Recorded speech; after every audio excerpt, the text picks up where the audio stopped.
जिजाऊ जयंती आणि विवेकानंद जयंती, आता याविषयी तुम्हाला भरपूर काही माहिती आहे, पण सगळ्यात महत्त्वाचा विषय आहे की जयंती आणि उत्सव साजरे कशासाठी करायचे?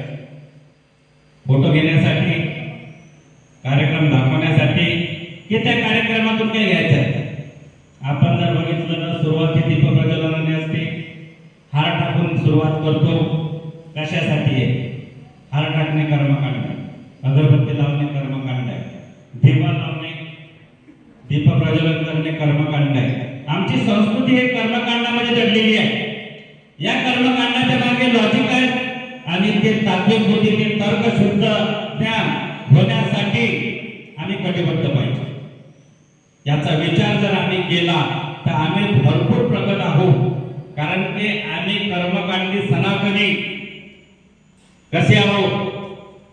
अज्ञान असेल तर अंधश्रद्धा निर्माण होते आणि ज्ञान असेल तर तर्कशास्त्र शुद्ध पद्धतीने त्याच्यामधून विचार करता येते. विचार करा, एक अगरबत्ती लावली, काय झालं? अगरबत्ती जळते, सुगंध देते. सुगंध दिल्यानंतर ते इतरांना सुगंध देते, त्यांना प्रफुल्लित करते, पण स्वतःचं जीवन संपते. जीवन कशासाठी संपते? जीवन भगवंतासाठी संपवते. म्हणून मला झेजायचं आहे भगवंतासाठी. भगवंत कुठे आहे? Service to man is service to God. मानव सेवा हीच ईश्वर सेवा.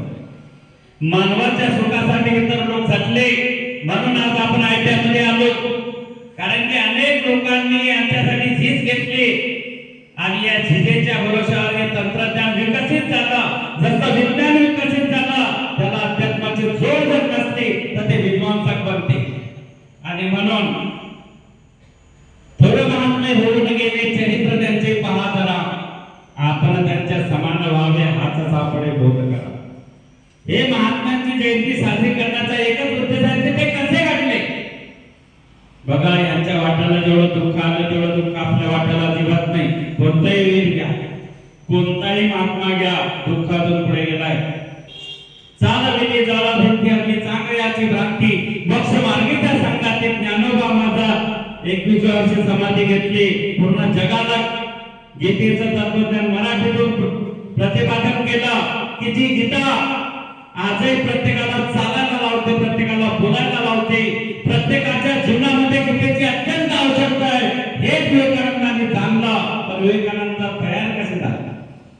विवेकानंदाचा जर विचार केला तर त्यांचा पूर्वाश्रम जरा नरेंद्र, त्यांचे वडील वकिली करत होते त्यांसाठीचे, त्याचा कोणते अंधश्रद्धेवर विश्वास नव्हता आणि आई मात्र घरात